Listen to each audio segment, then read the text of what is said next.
rage. Never let it go. It will carry you. Gladiator, directed by Ridley Scott and released at the turn of the century, felt like a continuation of the sword and sandals movies of the past, such as Spartacus and Ben-Hur, but with a flair and grandeur that only the modern day could match. One of the highest-grossing movies of Scott's career, it received 12 Oscar nominations, won 5 of them, including one for Russell Crowe, and became his only Best Picture winner. From the wildly underappreciated This Duel to the disastrous Exodus, Gods and Kings to this year's Napoleon, which brought the director back together with Gladiator's Joaquin Phoenix, Scott has spent the last 10 years primarily leaning toward the past for his vast epics. Even while there is still a lot to say about the Roman Empire, Gladiator always seemed like a strange movie for Scott to revisit. Not to mention that Gladiator concluded with Russell Crowe's Maximus passing away and entering the afterlife. It's uncommon for a Best Picture winner's sequel to measure up to the high standards of the first, with the exception of Creed and The Godfather Part 2. The success of a movie does not, however, provide a compelling excuse to shut down a promising world and never revisit it, especially because Scott is the guy behind the 2 prequels to his classic Alien. On the other hand, Gladiator 2 is an odd beast of a movie. By concentrating on the backstabbing aspect of politics, along with wrath and ambition that allows someone climb that blood-covered ladder, this sequel broadens the scope of the original film from 2000. There is a greater appreciation for the ridiculous fights that took place in the Colosseum and the wars that contributed to the expansion of Rome's power. Yet, it's a movie that constantly references the first one, reminding us of what made it so outstanding and pointing out the ways in which this follow-up misses the mark. The way this movie expands its horizons while maintaining a human touch in its complex relationship dynamics is an amazing achievement, but Maximus's shadow hangs over the whole project, for better or worse. The idea of Rome regaining its previous glory has been forgotten for years after the Gladiator events. Despite its expansion, Rome is in danger of disintegrating under the authority of 2 erratic sibling rulers Geta and Caracalla. The possibility of optimism Maximus once introduced into the arena has diminished as the populace of Rome grows increasingly disenchanted with the way the empire is being managed. Rome is sick, and there is no sign of recovery. His son Lucius has long since left Rome and is now residing in the coastal town of Numidia, Africa's last free city. While Maximus' memory is only whispered. After the Roman general Marcus Acacius invades his town and kills Lucius' wife Arishat, Lucius is enslaved and forced to fight in the Colosseum. Lucius promises to exact revenge on Acacius after being taught by Macrinus, a former slave. Unrest in Rome increases as Macrinus schemes to gain more authority, and Lucius' mother, Lucilla, devises her own scheme to eliminate these 2 brothers without realizing that her only son has returned to Rome after being sent to safety. Although the majority of the story in the first movie was told from Maximus' point of view, Gladiator 2 excels at adding mystery and interesting new people to this setting.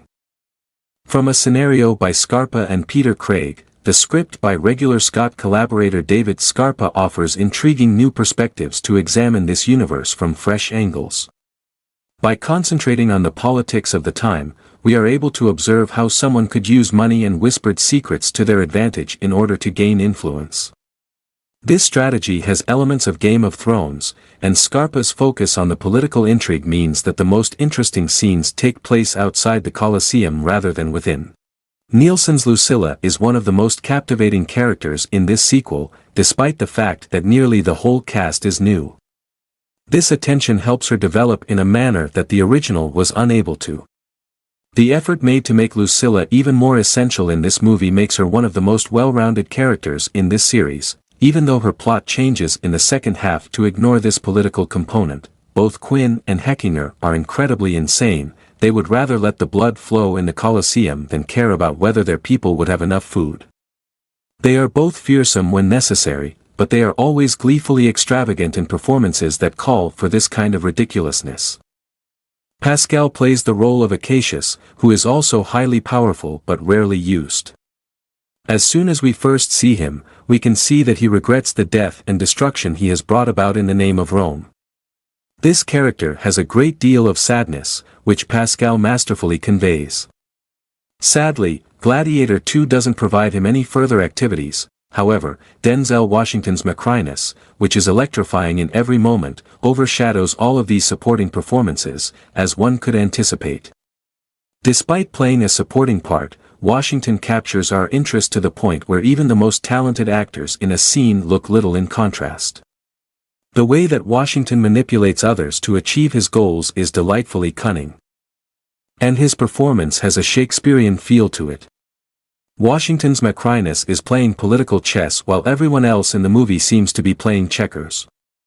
It's great to see Washington enjoy a part that lets him be this unreliable. The focus is on Mescal as Lucius, though, and despite the fact that the actor is doing a fantastic job directing his largest project to date, Gladiator 2's script does him no favors. The main problem is that, in order to tell the Lucius story, Gladiator 2 is forced to heavily appropriate Maximus' tale.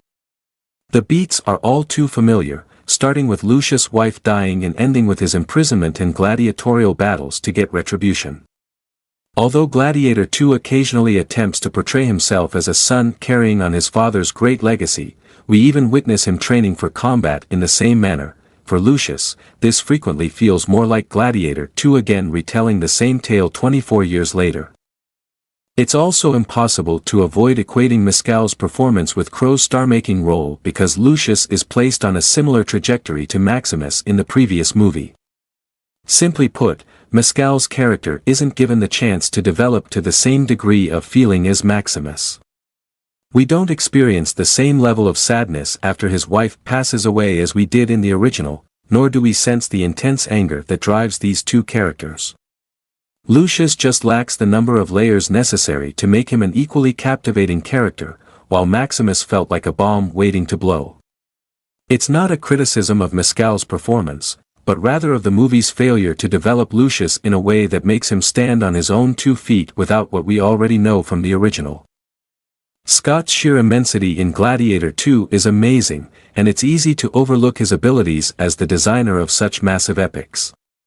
Scott's action sequences can deliver jarring, unexpected surprises, from the opening conflict in Numidia to a spectacular combat between ships within the Colosseum, complete with sharks. However, in an attempt to make things bigger and better, several of these sequences use excessive special effects. In Lucius' first battle in the Colosseum, complete with sharks. However, in an attempt to make things bigger and better, several of these sequences use excessive special effects. In Lucius' first battle in the Colosseum, he and the other slaves must fight a vicious band of wild monkeys. While it's supposed to be a terrible conflict that appears almost insurmountable, the artificiality of the sequence makes it impossible to overlook, which stops the scene from being as effective as it should be. Gladiator 2 falls short of the lofty expectations set by Gladiator, but it shines brightest when it attempts to forge its own way in this Roman world. Perhaps the action would be as compelling as the political components if it didn't feel like a repeat of what we saw in 2000. This superb cast, particularly Washington, Nielsen, and the underrated Pascal, as well as the growth of the engrossing political machinations, make Gladiator 2 a worthwhile sequel, even if it falls short of its predecessor. Gladiator 2 will leave you entertained but with an awful feeling of déjà vu. That concludes our review for today, but the discussion is far from over. For more, leave a comment, hit like, and subscribe for more videos. Keep the magic of movies alive until the next time, signing off from FK BYTES.